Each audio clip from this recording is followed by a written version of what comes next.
তো কি অবস্থা সবার? আজ থেকে ঠিক 1 বছর আগে আমি একটা ভিডিও বানাইছিলাম নারুতো নিয়ে, যেটা টাইটেল ছিল নারুতোর মাঙ্গা 7টি পার্থক্য যা অ্যানিমেতে ছিল না। আর সেরকমেরই আজকে আমরা নারুতো মাঙ্গার 8টা পার্থক্য নিয়ে কথা বলবো যা অ্যানিমেতে ছিল না বা চেঞ্জ করে দেওয়া হয়েছে। যাই হোক, শুরু করা যাক।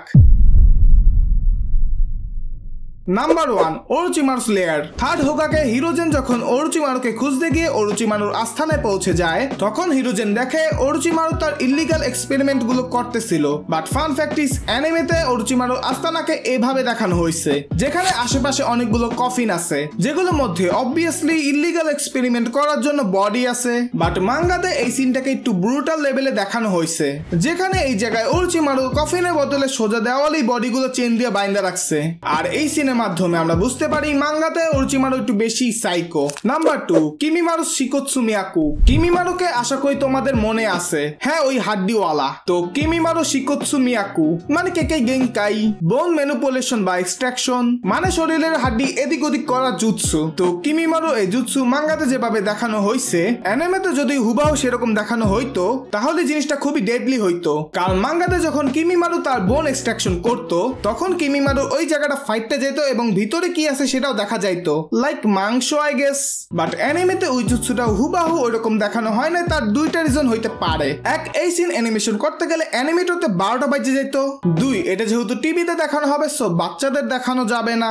আর এভাবে এই সিরা ফাইটে যাওয়া সিনটাকে আটা ময়দা থেকে কিছু বের করার সিন দেখানো হয়েছে। Number 3, Naruto's homecoming. নারুতো শিপুডেনের ফার্স্ট এপিসোডে নারুতো যখন জিরাই সেন্সের সঙ্গে হিডেন লিফ ভিলেজে ব্যাক করে, তখন নারুতোর সঙ্গে সর্বপ্রথম সাকুরা এবং কোনোহামারু দেখা হয়। এরপর হোকাগে অফিসে সুনাডে আর অনেকের সঙ্গে দেখা হয়। তারপর যে কাকাশির সঙ্গে দেখা হয়। বাট মাঙ্গাতে এই জিনিসটা একটু ভিন্ন।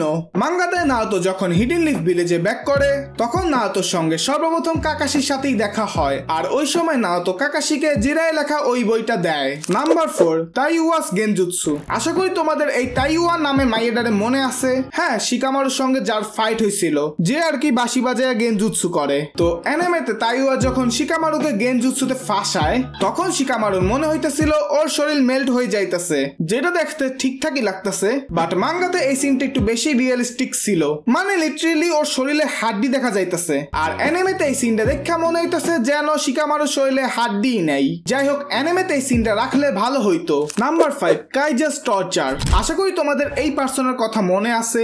ইয়েস, কাইজা ল্যান্ড অফ ওয়েবস এর বাসিন্দা। ইনারির সদ্বাপ টিম 7 এর সর্বপ্রথম এস র্যাঙ্ক মিশন যেখানে করছে, জাবুজার সঙ্গে ফাইট করছে, যেখানে একটু বেশি বিবরণ দিয়ে ফেলছি, কাহিনীতে আসি। অ্যানিমেতে কাইজাকে যখন মারা হয়, তখন ওকে একটা খুঁটির সঙ্গে বেঁধে দেওয়া হয়। তো এই সিনে আমরা দেখি ওর হাতটাকে থ্যাতলানো হয়েছে। বাট মাঙ্গাতে এই জিনিসটা আরো ব্রুটাল ছিল। মাঙ্গাতে ওর হাত কেটে ফেলা হয়েছে, আর সেটা কোনো ব্লেড বা শার্প জিনিস দিয়া না, বরং হাতুড়ি দিয়ে ওর হাত থেতলে কাটা হয়েছে। তো এই সিনটা অ্যানিমেতে কেন চেঞ্জ করা হয়েছে আশা করি তোমরা বুঝতে পারছো। Number 6, Sakura loved it. তো আমাদের কোনোহামারু নারুতোর ফেভারিট স্টুডেন্ট, যার কাছ থেকে সেক্সি জুৎসু শিখছে। তো কোনোহামারু অলওয়েজ নারুতোকে তার সেক্সি জুৎসু দেখায় যে কতটা ইমপ্রুভ করছে সে। তো সেরকম একদিন কোনোহামারু তার সেক্সি জুৎসু প্রদর্শন করে। ওখানে নারুতোর সাথে সাথে টিম কাকাশিও ছিল। তো কোনোহামারু যখনই সেক্সি জুৎসু করে, তখনই সাকুরার মেজাজ খারাপ হইয়া কোনোহামারুকে মারে। অ্যানিমেতে এই সিনটাকে একটু ভিন্নভাবে দেখানো হয়েছে, বাট এরপরে সিন তো দেখানোই হয় নাই। কোনোহামারু সাকুরাকে শান্ত করার জন্য রিভার্স সেক্সি জুৎসু করে, যেটা আসলে অরিজিনাল জুৎসুর অপোজিট। মানে আগের জুৎসুরে করছে, খালি নিজের সাসকে আর সাইতে কনভার্ট করে ফেলছে। আর সবকিছু স্পষ্ট দেখা যাইতেছিল, কারণ দিনের বেলা যেহেতু। আর এটা দেখে সাকুরা খুব খুশি, মানে নাক দিয়ে রক্ত বাইরেছে। এখন তো নারুতোর উল্টা সাকুরারে মারা উচিত। Number 7, Sasori's Hiruko puppet. এখানে ব্যাপারটা একটু উল্টা হয়ে গেছে, মানে মাঙ্গার চেয়ে অ্যানিমেতে এই কাহিনী আরো বেটার ভাবে দেখানো হয়েছে। তো মাঙ্গাতে সাসুরির আপার বডি থাকে হিরুকো নামে, যেটা আসলে নর্মাল পাপেট ছিল, মানে কানকুরো যে টাইপের পাপেট ইউজ করে থাকে। বাট অ্যানিমেতে নর্মাল পাপেটের বদলে এই পাপেটটাকে হিউম্যান পাপেটে দেখানো হয়েছে, যে একজন স্যান্ড ভিলেজের নিনজা ছিল। তো সাসুরি ওই নিনজাকে একটা পাপেটে কনভার্ট করে ফেলে, যেটা শিল্ড আর ওয়েপেনের কাজ করে। আর নিজের প্রোটেকশনের জন্য সাসুরি নিজেই ভিতর থেকে পাপেটটাকে কন্ট্রোল করত। বাট লাভটা হইল কি, দিন শেষে তো ট্রাশের কাছেই হাইরে গেছো। তারপরও হিউম্যান পাপেট নর্মাল পাপেটের চেয়ে বেটার। সো এদিক দিয়ে অ্যানিমে ঠিক কাজই করছে। Number 8, কোনোহামারু কোনোহামারু's রাসেনগান training.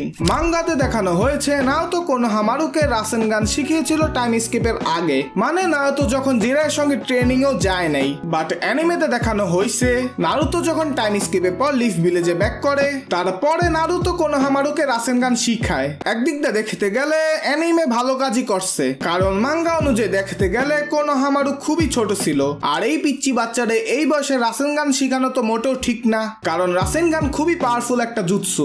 সো আমার মতে অ্যানিমেতে টাইম স্কিপের পরে দেখানোটাই ঠিক হয়েছে। সো গাইস, এই ছিল নারুতো মাঙ্গার 8টা পার্থক্য যা অ্যানিমেতে ছিল না বা অ্যানিমে থেকে চেঞ্জ করা হয়েছে। তো এর মধ্যে কোনটা তোমরা আগে থেকে জানতে এবং আগে থেকে জানতা না সেটা তোমরা কমেন্টে বলতে পারো। তো আজকে আমি যাচ্ছি। মাতারিরা কোথায়?